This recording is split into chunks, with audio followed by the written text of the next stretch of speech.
Character modeling is taking the art from visual development and turning it into a 3D model, painting it, giving it life, and then handing it off to our character riggers who send it off to animation.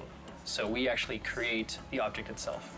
It's in general just become, I guess you'd say, more sophisticated, but it's more of a traditional media now. It's kind of, if you know how to sculpt traditionally, then you're going to transfer right in. Traditional skills are playing a more important role, which is great. Do you feel that you've channeling the great masters of art history to help you achieve a new level? Raphael, you know, they speak to me. Really. One of the big things that I was looking forward to doing is nasty stuff like this, because before this I'd been doing more technical stuff, more like realistic humans. Doing realism is fun to a certain extent. It's more fun to do something that's slightly realistic. There's more artistic license as far as where you can go with it. With realism, there is no artistic license. Creature design is kind of the most exciting thing. Like Peter was saying, artistic freedom, and just you can do kind of whatever you want and you push things. I mean, that's what the great masters did, so it's just exciting to work on that kind of thing.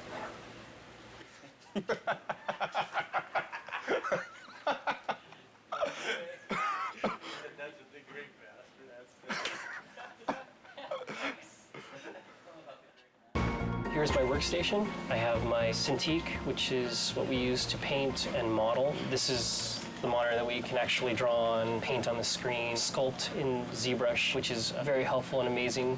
And then on the left of me, I have my standard monitor where I usually keep my reference. We're able to give metal a kind of specularity that we couldn't before. Scratches, blood, a real shine and realism that we couldn't deliver on the last project. We are working with a lot more polygons and a lot more textures on our project this time, per object. Here's Hermes, the concept art that I got from Andy Park, who did a great job. You can see the boots are in there and what color they're supposed to be, what material. We're still working on the cloth, making sure that's all rigged nicely. And right now, I'm fighting with the hair, trying to make the hair look good. So hopefully by the time you see this in the game, it'll be looking nice and transparent. So here we are starting him out in ZBrush and adding a lot of the little detail. Say if you wanted his skin to bulge around these straps, it would be really easy to go ahead and just add musculature in here.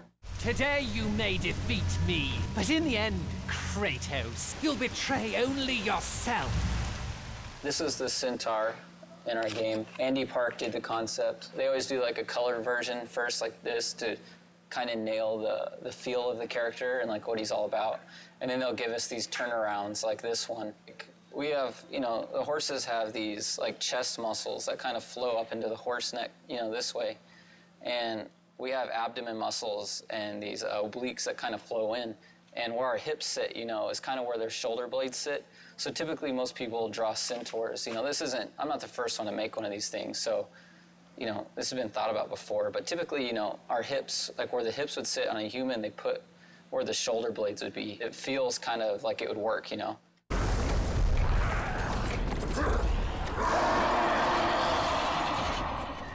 Kratos was created from scratch simply because we weren't sure where we wanted to go in the third game, if we were going to change him at all, or if we were going to maintain the PS2 silhouette and essentially the same exact character. We felt like it might be an opportunity to really make some changes to him, considering the level of fidelity and sophistication in what we could create now on the PS3. We started out way out there. 2.5 years later, we decided that he looks like the PS2 model. So we're back to where we started, but it's really coming together, and it's right for the game. Kratos is a very heroic, very stylized silhouette, a very thin waist, very broad shoulders. He has kind of a swimmer's build on steroids. He's 8.5 feet tall, and he has a head the size of a 4-foot-tall person. His waist is probably thinner than all of our wives. He's a trippy-looking guy, but he reads really well in the game. Basically what I'm working on now is we've got an upper body and a mesh that the art director, as well as the director, really like. So now it's a matter of creating a blend map, which is new technology for Sony Santa Monica, in that we can do expressions. Basically, I'm just creating the rage, sculpting him looking angry, and we'll be able to blend this new facial expression into the current model. So we can go from here to here. The satisfaction comes in seeing him in the game saying, wow, that's him. Only look, you can see his veins and you can see him breathing. And it looks better than the cinematics. That's kind of that's the satisfaction. Zeus! Your son has returned. I bring the destruction of Olympus! Cadence Crow, in the opening cinematic, flies down and ends up landing on this hapless victim. And as he's eating the guy, he rips the eyeball out of the socket. So it's especially like juicy and nasty. Later today, I'll be working on the vein that the eyeball's attached to. So maybe the crow can like wrestle the eye out and really get some good squirming going on in the audience, sort of thing. The way it works is that you lay down your base color. For example, with this guy, you get like a good skin tone going. And then from there, you add additional details. Like with this guy, his main details are the cuts that he has and then the dirt that's added. There's some sort of distortion going on here, and that's because it's actually being wrapped in 3D. So you can sort of feel where the chin line is just because of how these are bending.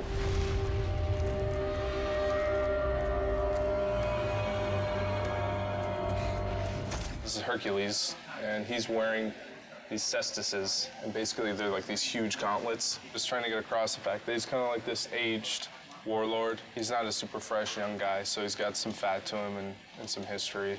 He's basically Kratos' brother, so a lot of the visual elements that he has, I think, parallel what Kratos wears. The really fun stuff was sculpting his flesh and his muscles and whatnot. Like, this is a final concept image, but we take it a step further and put a level of polish on it that isn't there. Because once it's here, this is a beautiful painting, but once it goes in the game, it needs to be perfect at every angle. Every angle you look at it, it has to be a great piece of work. So it's you have to go in and you take this and you take everything a step further, and there can't be any mistakes. Call it my 13th and final labor. Soon I will become the god of war and claim the throne for myself.